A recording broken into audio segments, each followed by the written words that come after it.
Good morning, everyone. Happy Friday. I hope everyone's doing well. I can't believe the week went by so fast. It's incredible. Welcome to True North. I'm Renata Marino, your host, and I'm so excited to be here. I hope you guys have subscribed to my channel. I'm trying to do this Monday through Friday, every day at 9 a.m. Central. It's a lot, but I think it's valuable. The impetus for doing this is to really share my story, but more importantly, to help people pursue their purpose and overcome adversity, which I think go hand in hand. And so I'm hoping that I can relay great strategies and advice on tackling those two areas because it's a journey and there's no end goal. We're constantly evolving, and that's why I'm here to share this information and to be on the speaker circuit to be able to help others overcome obstacles in life, both personal and professional, whether you're male or female, and find purpose in your life and feel fulfilled. But specifically today, I want to talk about the subject of forgiveness. And I'm going to start off with the story and why I wanted to talk about this today. It's just a big subject. I'm sure I can talk about this again. And it's not easy. It's not easy. And specifically, two areas of forgiveness: forgiving ourselves and forgiving others. And I'm going to speak on from personal experience, my journey, and it may not be the same for everyone else, but maybe if I can help one person, that's all that matters. I'm all about helping one person at a time. And if my message and my story can help at least one person, then I know I'm doing my job. So I want to tell you kind of why I wanted to talk about this. Last night, I was at my son is 13, and I was at his in-person orchestra concert. He plays the viola. He's been playing for a few years now. And it was so interesting because, we haven't been in really any in-person kid events, even sports events, for a couple years. And it's so overwhelming seeing people, a full auditorium full of people that I haven't seen in 2 years, the kids as well as the parents. And first of all, the kids, they were so small, and I'm like, who are these kids? It was incredible. But I want to tell you, and let's see if I can articulate this. Before I say the story, I'm going to say a story before the story. Okay, so two stories, a lot of stories. When I met my then husband back in 2019, was it 2000? Maybe it was 1999. Early, long time ago. Wait, was it 1999? Right around there. We weren't dating, we were friends. But bottom line is, when I remember when I met him, we were kindred spirits. But he is Jewish. He was Jewish, and I'm diehard Catholic, or am watered down Catholic. 12 years of Catholic school. Pretty much only dated boys who were Catholic or Christian. Maybe one, but mostly in my circle in Boston, where there's a lot of Irish Catholics, a lot of them. And I went to a Catholic school. So, and some of the boys' schools were Catholic, but some of them were non-religious, but it doesn't matter. That's what I was exposed to. And so, when I met him, I remember when we were deciding to start dating, we had this open discussion about him being Jewish and me. And he's like, normally the woman like converts. I'm like, I'm not converting to Judaism. I'm like, I'm a diehard Catholic. No way. And so we decided we were doing research. Well, maybe there's some groups that we can go to talk about, to meet other couples that are mixed religions and how they handle the different phases of life. Specifically kids, because we were saying, listen, if we're two different religions, this could be the break of a marriage. Like this could be a deal breaker. So let's figure this out now. While we're starting to date, we're not even talking about marriage. We're just dating.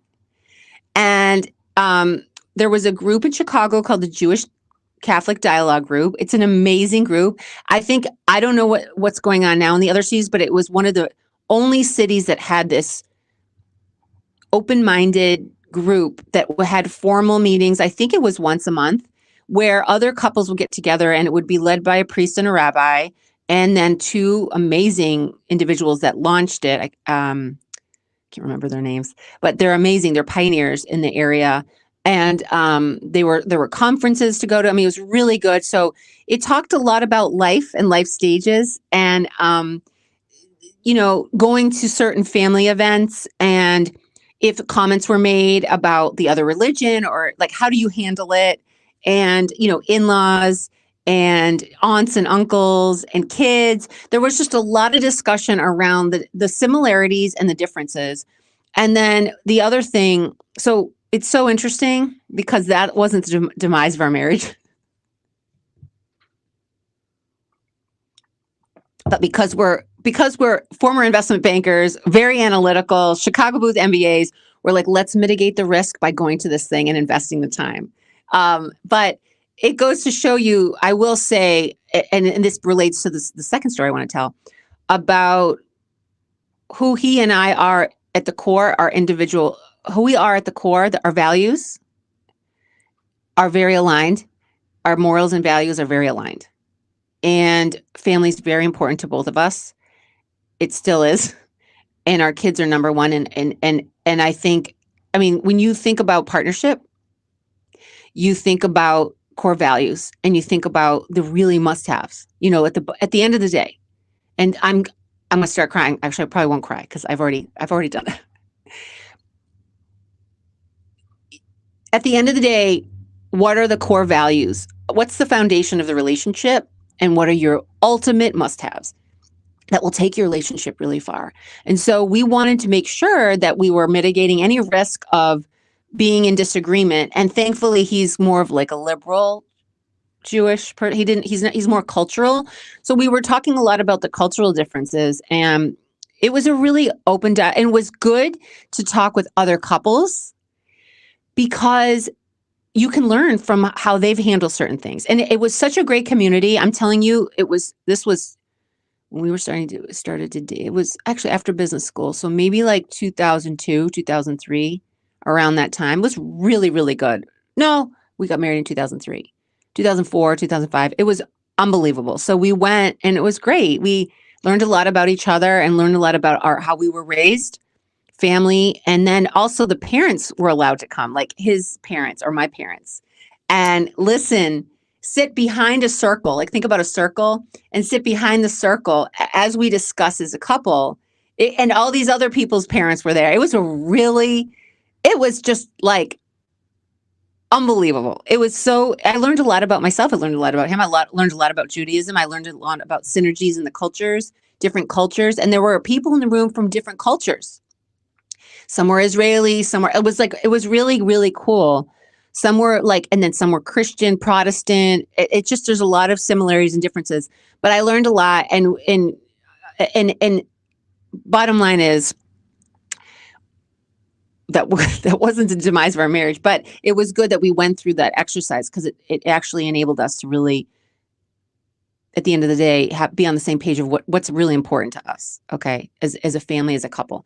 And then, where am I going with this? So in addition to that was just more for couples dating or married. They also had, and this is where I'm going, another program called the Family School, and it's kindergarten through 8th grade. It's Sunday school. It meets once a month during the academic year, and it's for kids who are both Jewish and Catholic. And it's taught by the parents. You have to study and sign up for 1 or 2 classes a year to teach, and it's a lot of work. I pretty much was the driving force of this. I had to learn everything about Judaism. I had to go to this Jewish store and buy all this stuff. I had no idea what I was buying. I mean, literally. But it was great because it teaches your kids see both parents, each if the Catholic parent teaching Judaism and the Jewish parent teaching Catholicism.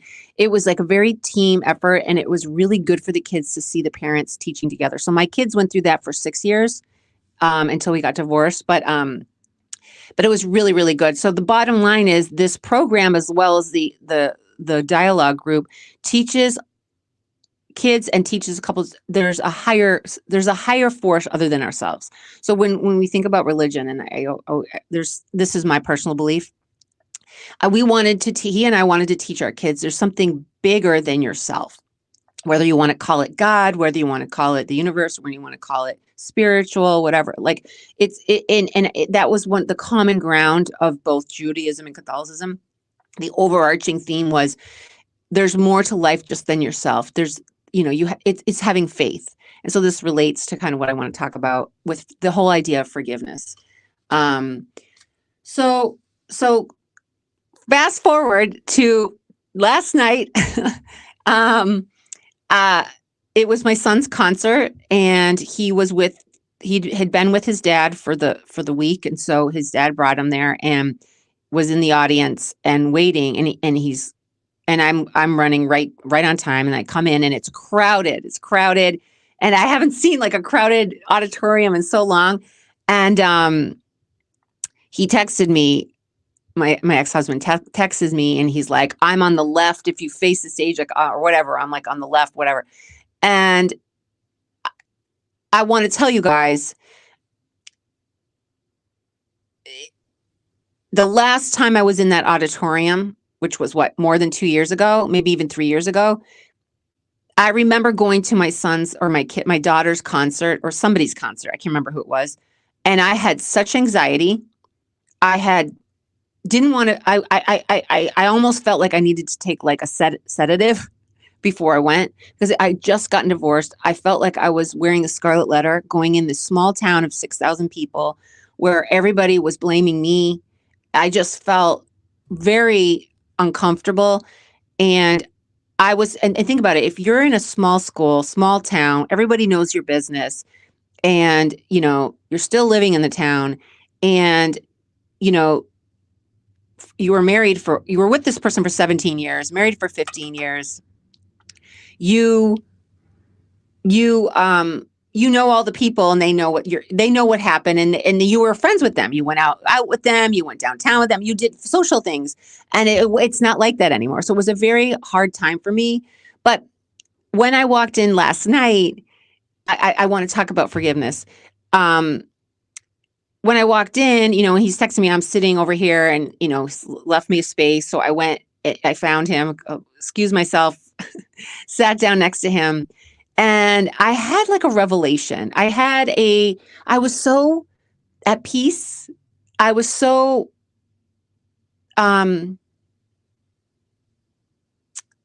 emotionally, I don't call it stable, but emotionally, solid. My nervous system felt so at peace, calm. I had no anxiety. I felt with him. It's funny because there were different grades going. I think it was like 6 through 8. So I had to wait for him to go up. But I was having thoughts of my chapter 1. And I've been thinking about this today. Is we had some really good memories. And I look at him, and I don't know if he knows this, but I look at, and I said this before yesterday or the day before, when I went away to Mexico by myself, or spent a lot of time by myself. I was in the airport line in Mexico, and it was like a nightmare because we didn't know, like, how do you, I was like, which line do I give my COVID tests, my negative results?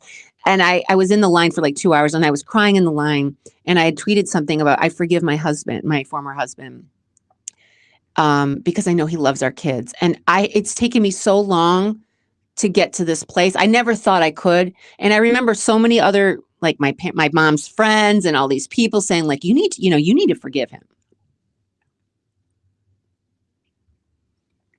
because you're going to be with him until the kids are like married. You're going to have to go to all the weddings and the graduations, and it's co-parent. And it's like, they're right for sure, but everyone's on their own timeline. And that's part of what I want to talk about is you can't see if you'll ever get to a place of forgiveness for anyone, even yourself. And the other thing I've learned, and we'll talk about this, is you can't force your timeline of forgiveness may not be the same timeline of forgiveness with somebody else. And you can't force them to be on your timeline.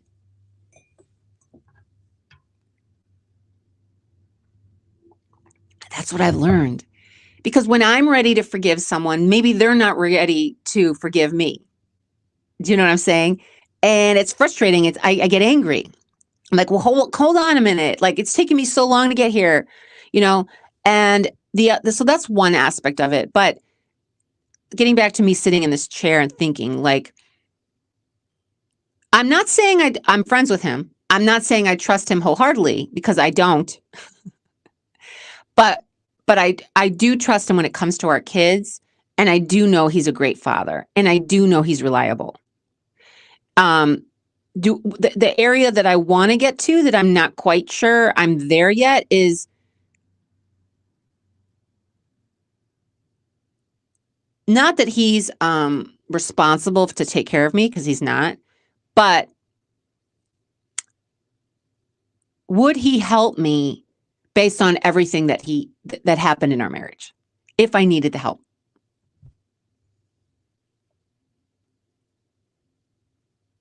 That part I don't know. But I wasn't thinking about that in a negative way. I was thinking about all the positive things that came out of my chapter 1 with him and with our kids. We have 2 amazing kids. And so I think, thinking about forgiveness, I have a couple things. By the way, I have it written down here. I said, I have 2 things about forgiveness. I have forgive yourself and forgive others. So I want to say this because this is the first time, maybe the past year, I've realized this. It's taken me a long time to get to this place. And I can say this to people who are in a state of anger and resentment based on what happened to them, because life is sometimes not fair. Trust me on this. But life teaches us lessons. However, it's always a two-way street, guys. If somebody is toxic to you or mean to you or resentful to you or gaslights you or ghostlights you, and you accept that behavior, it's a two-way street. Meaning, if someone continues to do that to you, you need to make a decision. You can stand up for yourself, ask them to stop, but how many times? And, so, and in my case, I was married, I had kids, and I had no other comparison, no other relationship to compare what's healthy and normal. I'm like, I guess this is it.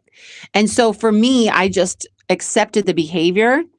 But the part that I had to do the past couple of years is I had to forgive myself for letting that happen to me.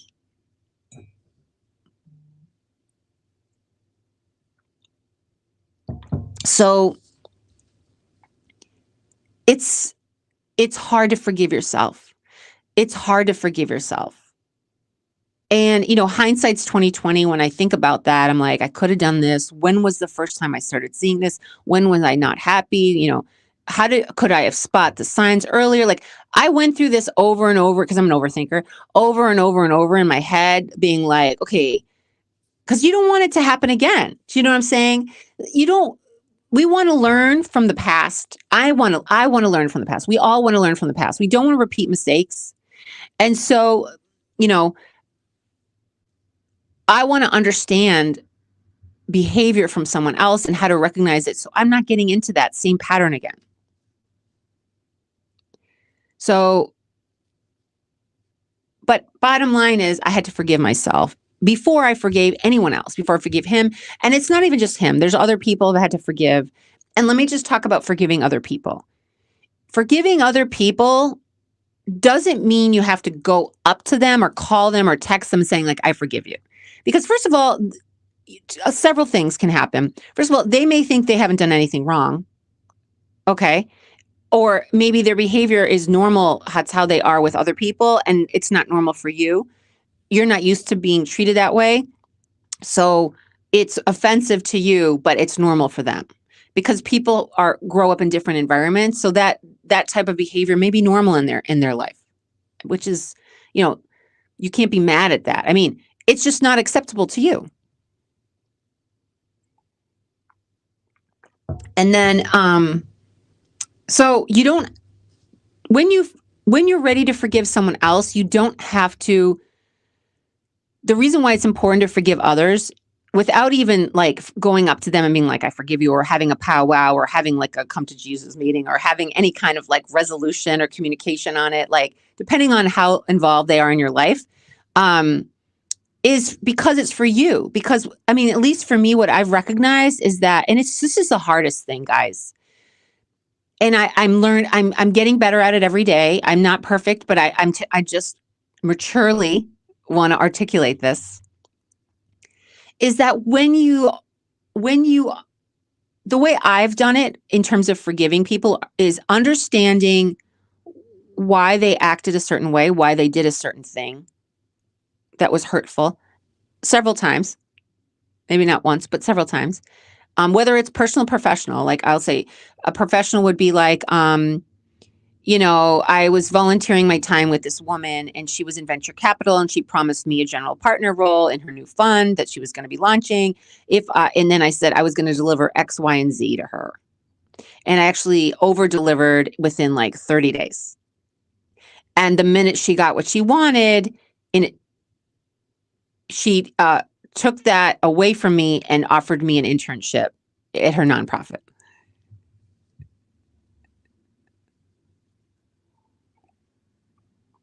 So I was so upset for a long time. And I was upset because I'm a giver, because I like to help people and I'm all about women empowerment. And that's what she was touting. And I've gotten to a place now, this is professional, okay, not personal, where I've invested so much in my self-worth and I've gotten to a place where I understand the venture capital market. I understand what's going on. I understand how it's an 80-20 rule where 80% are used car salesmen, 20% actually know what they're doing. And it took me a long time to figure out this space. And I had to put in a lot of work and I had to talk to a lot of people and I take a lot of classes and I needed to volunteer a lot of my time to really learn, like an apprenticeship for 3 years. 2 years. And the other thing I recognize with her is, a lot of women get very jealous of other beautiful women, smart women, women that have high potential, that, if they help this woman, they have fear that this woman's going to be better, more successful than them, and just, stomp all over them. Maybe they look younger than them, they're more beautiful than them, whatever it is.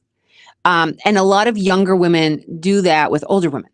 They see more seasoned, successful women who have a much broader network, and they it's jealousy, it's envy, and unfortunately, I mean, I'm a team player. Blazing Babes is about women empowerment and women helping women, and that's been I've always been like that. And even in high school, I've thought about this. I was never jealous of other girls. I was always focused on myself, my athletics, my academics, and I don't really compare myself to others. I mean, maybe I would feel sad I didn't get to the party. I'm not in the popular crowd, the drinking and the drugs and sleeping around crowd.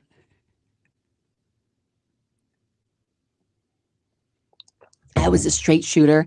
And I always thought that the people who were the girls in my class, the ones that were the straight shooters, the academics, the athletes, we weren't the popular ones. Turns out we were. The other girls were getting C's and D's and whatever. I mean, now they're moms and they're great people. But back then, everybody has their journey, okay? And we all have our journey of when things happen in our life. So I'm not judging. I'm just saying at the time, that's what was going on. And so, the straight shooters are the ones that are popular, and they're the leaders in the school, the leaders in high school, in middle school. But anyway, so getting back to being sitting next to my former husband and watching my son, and, we were talking and seeing all the other couples like looking at us like, oh, are they getting along? Like, whatever, how people are. And it's funny because I was looking at the other couples and I'm like, I wonder how their marriages are going right now. Most of the people in the audience have been married like 20 years. It's, sometimes it could be a rocky road. It's a journey. But, and I don't really worry about other people, but I was just wondering, but I was happy about how we were just talking. We were talking about college as we were talking about just logistics. Again, nothing emotional. It was all logistics and stuff like updating each other. And I felt very at peace and, um, like no emotional friction, no emotional anything, but more like he's a co-parent and we get along relatively speaking. It's been a long journey. It's been a long journey to get back into our own individual life routines. And his girlfriend, really nice woman, and good to my kids. It's like you get into like you get used to the new normal, and it takes a long time, guys, to have that life transition. And who knows, like the future, but at this point in time, living in the present, you know, and going on vacation last week, and really, really, I wasn't even thinking about him, but standing in line crying, I'm like, I'm lucky I married him at the time when I was 30. When was I? 31. And we have two great kids, and he's a great dad. So it's like you look at things as glass half full when you're ready to forgive. And the other thing is, this is really important for forgiving others. So you don't have to physically, you do it for yourself. And the way it worked for me is investing in myself and gaining confidence in myself and feeling good about myself first. And once I did that, I had a much clearer perspective about, and then also reading some books, because I always read, but understanding that, and everyone says this, hurt people, and they do. It's such a cliche thing, but it's so true. And I don't know, I personally think, and I don't know, because I never had this discussion with him. We never talked about this, about his childhood and how his feelings. He doesn't express his feelings. He never did at all. And that's his personality. And whether or not, now I know I need that in a relationship because I can't do it again. And, but I know that something happened. He didn't get what he needed, because that's why, and the same thing with me. I didn't get what I needed. So the combination of us together, that was the demise, but we didn't know at the time. We didn't know at the time. So for me to wrap my arms around the fact that people who hurt others, it has a lot to do with what happened in their childhood. So I don't need to know what happened. I don't need to know what he didn't get. All I need to know is that there's something that he wasn't getting that made him this way. And I just needed to know that from a psychological standpoint, for me to be like, oh, I'm not saying that's an excuse. I'm not saying, oh, then that's okay that he treated me that way. This is the big aha. You can understand that somebody wasn't getting something in their childhood that made them toxic or behave in a way that's not acceptable to you repetitively. Okay? However, that doesn't mean that they can continue to do that. That means that you need to protect your peace.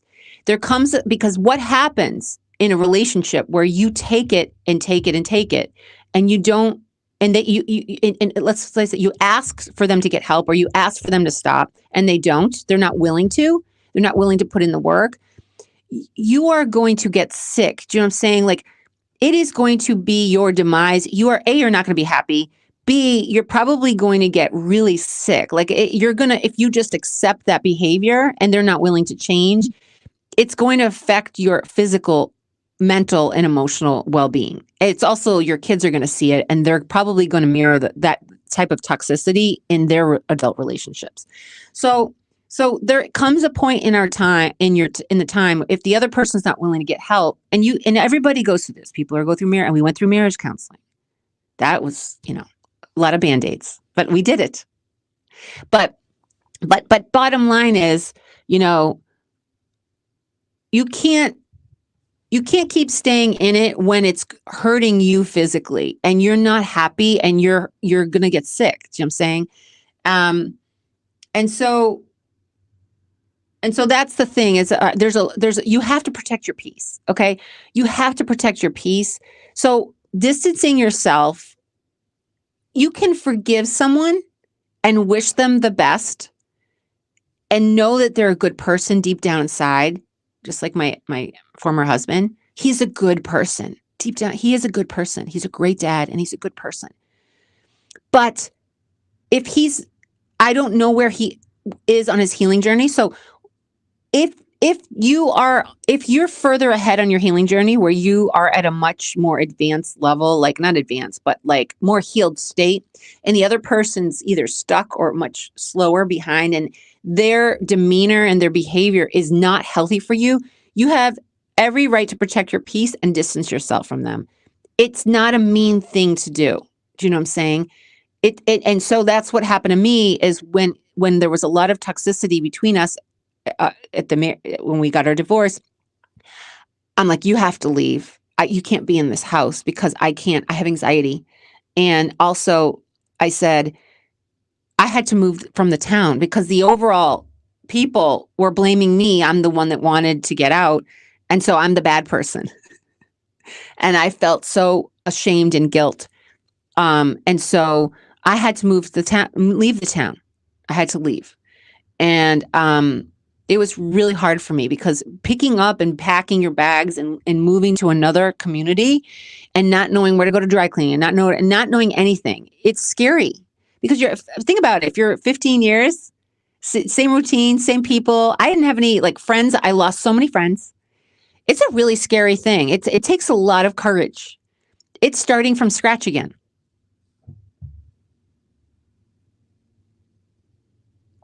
So when you do that, you are not in a state of, I'm going to forgive you. So you need to get settled in your new community with your new friends and your new people. And until you invest in yourself and take care of yourself first. So you have strong footing, a strong foundation for you and your kids, and you feel good about yourself and you're investing in yourself. It's almost close to impossible to forgive other people. So last night was so eye-opening for me. I just felt really good. I just feel like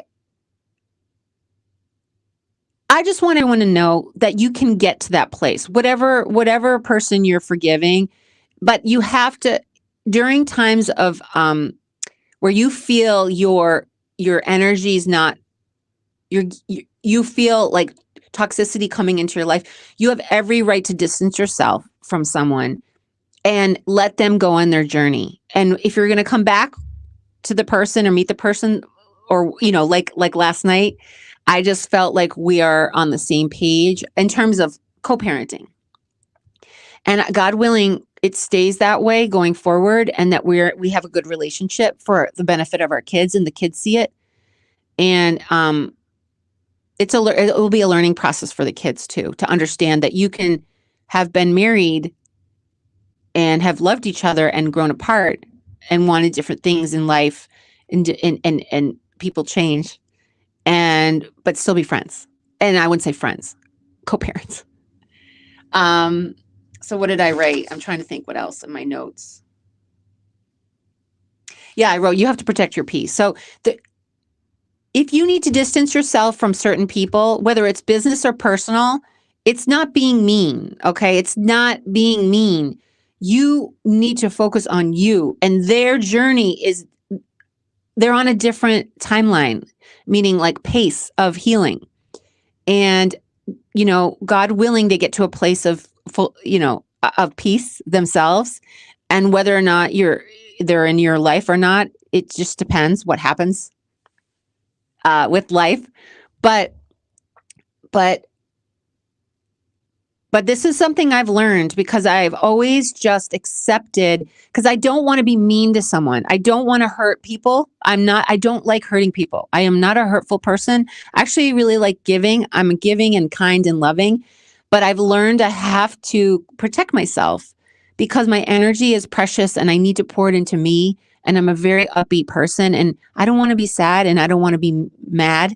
I don't want to be resentful, because I have so much to give. So I hope that helps. I hope that really helps. It's a journey that I've been going on for the past couple years, and I want to be able to do more talks on forgiveness because it's not an easy thing to do. For me, it was very arduous.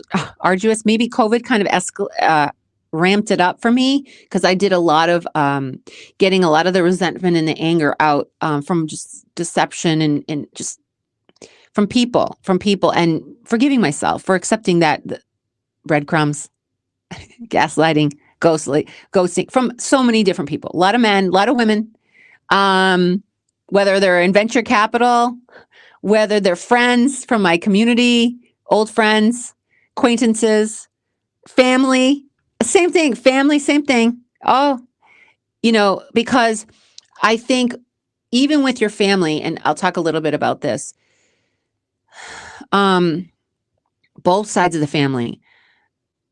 First of all, his side they love me like a daughter, and they're like, it was a loss. It's a death for them. It was a death for them. They're going to lose me as like a daughter. And I really love them. They were so good to me. They were very controlling. It's their way, their highway. But at the end of the day, they are wonderful people. And it was a loss for them. And they did not want me to get a divorce. I mean, his sister spent hours trying to convince me to stay in it because it's a loss, And, I'm not married to the family. I'm married to him. And unfortunately, it was not the right fit, or we changed significantly after, a lot of time went by. So it's like, you have to set boundaries with the family. It's not just, friends. It's also the family. And for me, it's I needed to distance myself because of protecting my own peace, because they just wanted information, and they want to kind of bring me back in, and, well, you guys can still be divorced and still do the family dinners. I'm like, no, we can't. No, we can't. Because I needed to protect myself, because very uncomfortable. It's a very no, it's confusing for me. It's emotionally draining for me. Other families handle it differently. It wasn't healthy for my emotional state, my mental state, my physical state. It was unhealthy. So completely distance myself. And it's like really starting from scratch, like a clean slate. And then with my family, it's the same thing. I mean, so forgiveness is like, they were very, it was whether they forgive me or whether I forgive them and how they were, you have to get to that place. And then with my family, I think a lot of things came up.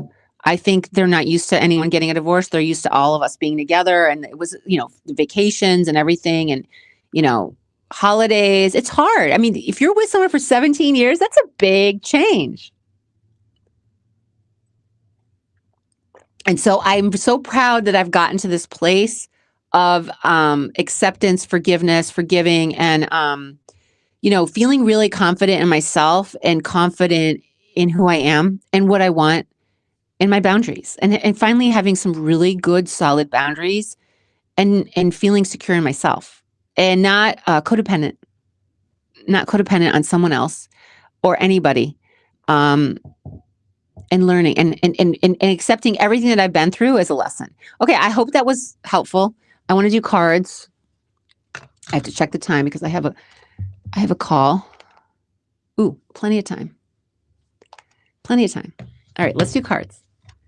Happy Friday, guys. I hope this was helpful. It was a hard subject. I did a good job. Ready? Have you done a good job keeping your friends from childhood? Oh.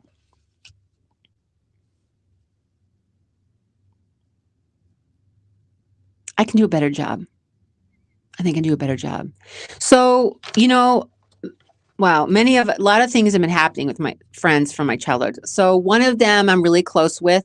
She was one of 3 Latina families in Needham, in Boston, where I grew up. There was like nobody. And my dad, it's funny, my dad was friends with a couple other doctors who came from Chile, Colombia, because there was an influx of all these doctors coming to this United States, because there was a lot, because that was the growth of all the Latinx market where everybody's coming in. And so no one really spoke English. So they needed Spanish speaking doctors. So that's why my dad moved from Mexico and wanted to raise his daughters in the United States because he was invited to open up a practice. So we were hanging out with these other Latin families, and I did everything. I almost called them my cousins. So I'm close with her. I haven't talked to her in a while. It's been a couple years. She's awesome.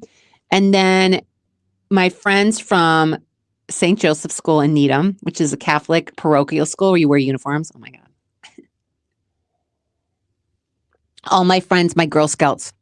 I was in the Girl Scouts all the way till I was 18. I got the highest award. It's a leadership award. It's called the Gold Award. But I had an amazing group of girls who were in my troop 4040, led by Ellie Devlin, and she is a badass. I wish her. I hope she's doing well. I haven't talked to her, but the girls that I was friends with from St. Joseph's, I see them posts on Facebook. Facebook's been amazing. Facebook's been amazing for that group, for my early childhood friends that I follow them and they're connected. Will say Facebook, even though I don't like it that much. That's been the benefit of Facebook because I've reconnected with so many friends from my past, my early childhood. And I miss them. They're great. And then friends from the other group of friends I have, well, then I have my Sacred Heart friends, which again, Facebook, and some Instagram, and then the other group, which I love.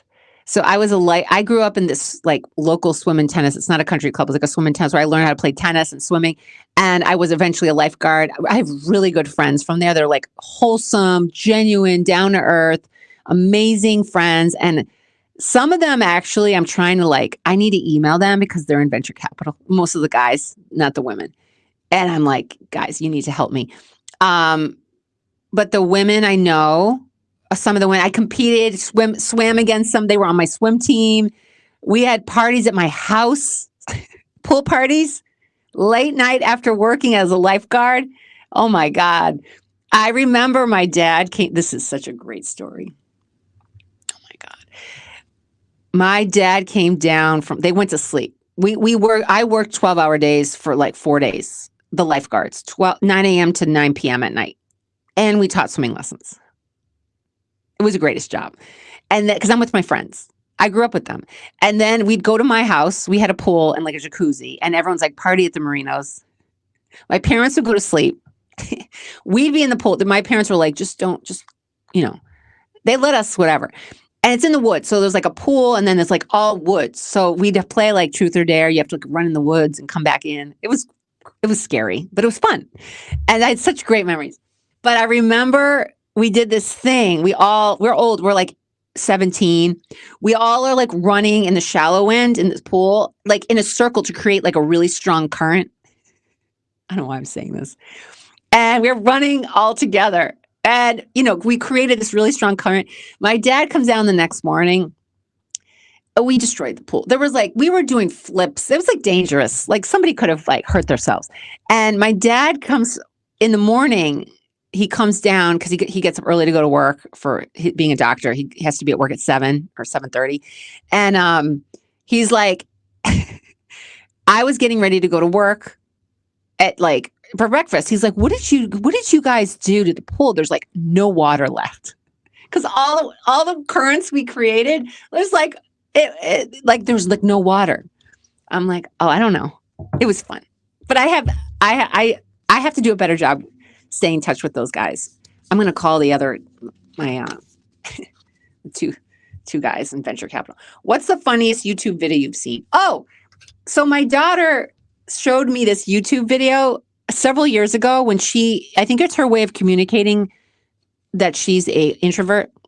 She's like, Mom, I've got this really funny video about this guy who shows he's an actor and he shows the difference at a party, in the same party, and he shows the difference between how an introvert would be, how an extrovert would be, because she knows I've changed. And then there's this ambivert, which is that's who I think I am now because of COVID made me a little bit more where you're love being social, but you do get your energy when you need to be alone too.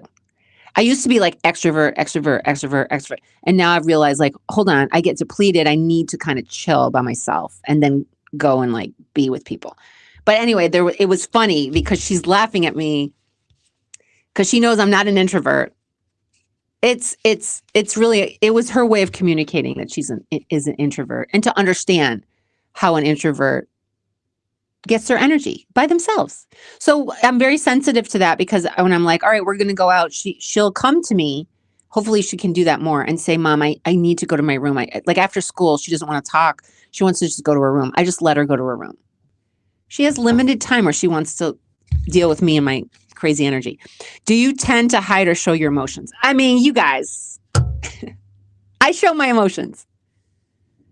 I do not hide my emotions. I am very like, let's just lay it on the table. And actually, I think that's like a big difference between this is an issue with my former husband and the way he was raised and the way we were raised. We never saw this, but I think they hide everything. There's an elephant in the room and like nobody acknowledges the elephant. The way I was raised was like, oh, here's the elephant.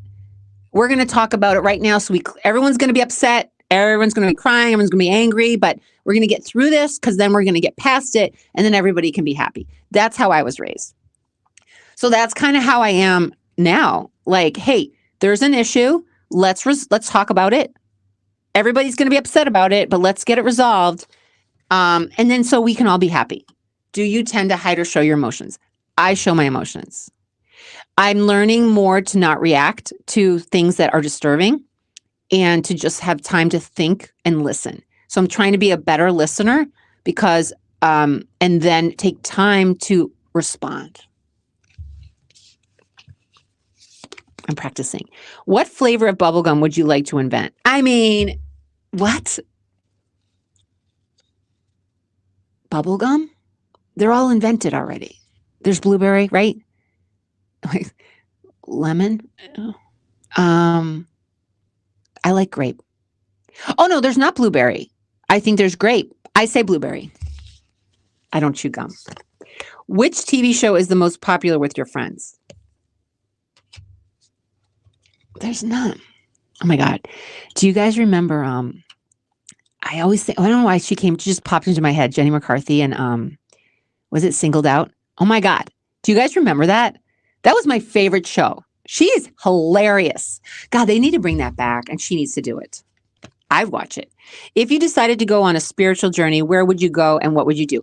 I want to go to Sedona and go to the vortex thingies because of the energy. I mean, I have been there several times. Scottsdale. I did the Pink Jinx tours. We used to go there a lot because my former husband's parents owned property there, whatever. We used to go there all the time. And we would like walk the vortexes. I see these like rocks piled up. I'm like, what are those? And everyone's like, don't knock them over. I'm like, why? Sorry. Is that disrespectful? I'm like, who are these people? Who's sitting here meditating? And now I'm like, I think I need to go. I think it will bring peace to me. So you always have to respect people's, you have to respect, let me put it this way. Don't judge religions, spiritualness, or whatever. Everybody needs different things to heal, whatever that is.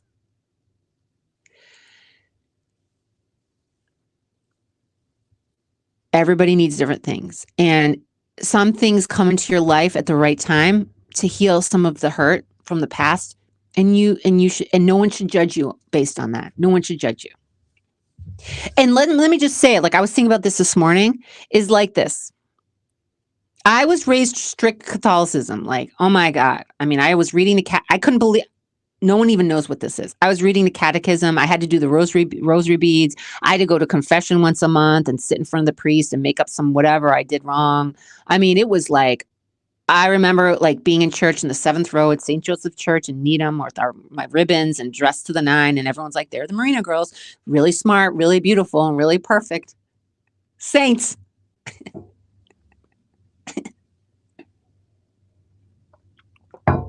Look at the Marino girl family. Look at the Marino family. Aren't they just perfect? Whatever. It's fine. The whole time I'm like, I wonder if that boy's going to like, if the guy I had a crush on, like, I wonder if he's going to be here. And I couldn't wait for like communion when you see everyone walking up and you're like, so, you know, your like heart skips a beat when you're like, there he is. And then after church, you're like, I wonder if he'll say hi to me.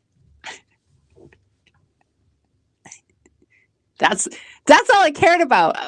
And then, whenever you go up for communion, I'm like this, like ready to get up. And my mom's like, do you really think you should be going to, based on what happened this week and how you acted?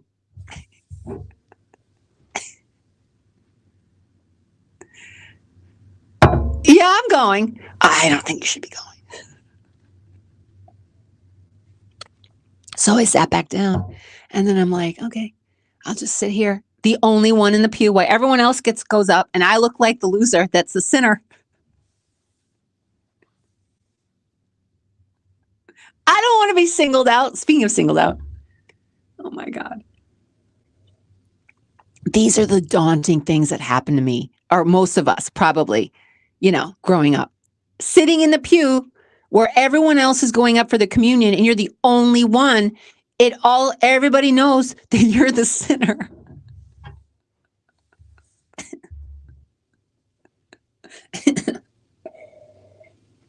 Sorry, you guys know a lot about my life.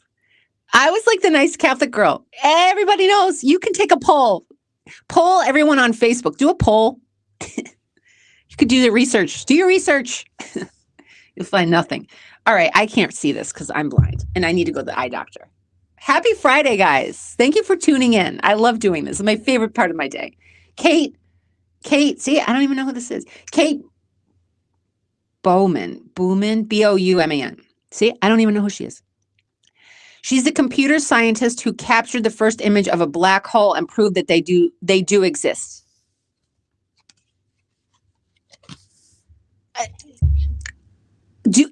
Does anyone know who she is? Kate Bowman. I don't know her. She needs to be elevated.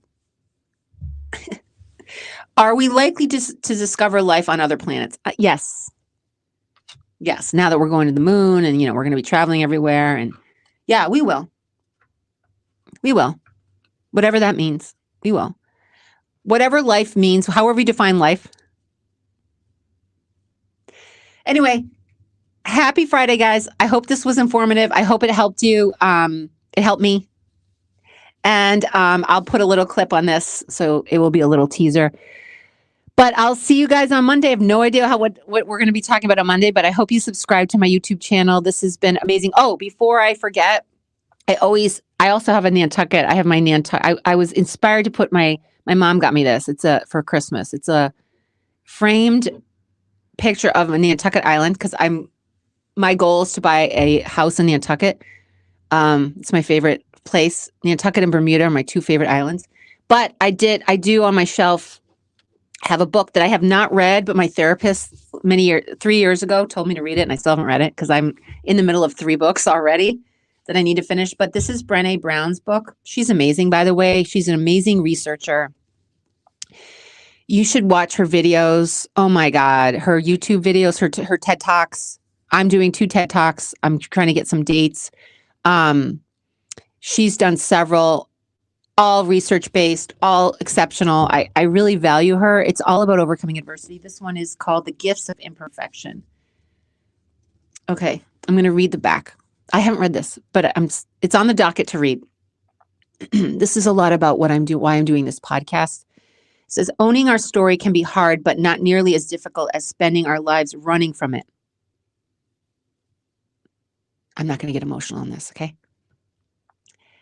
Embracing our vulnerabilities is risky, but not nearly as dangerous as giving up on love and belonging and joy.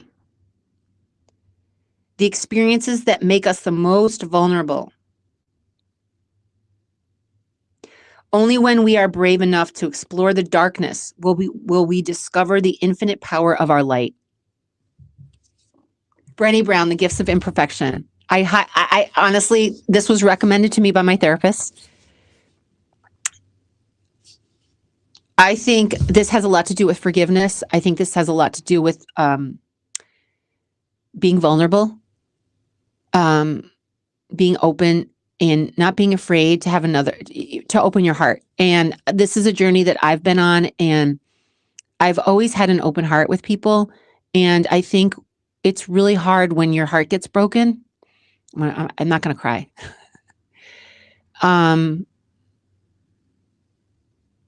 It's really hard when your heart gets broken multiple times and people let you down because you believe in people.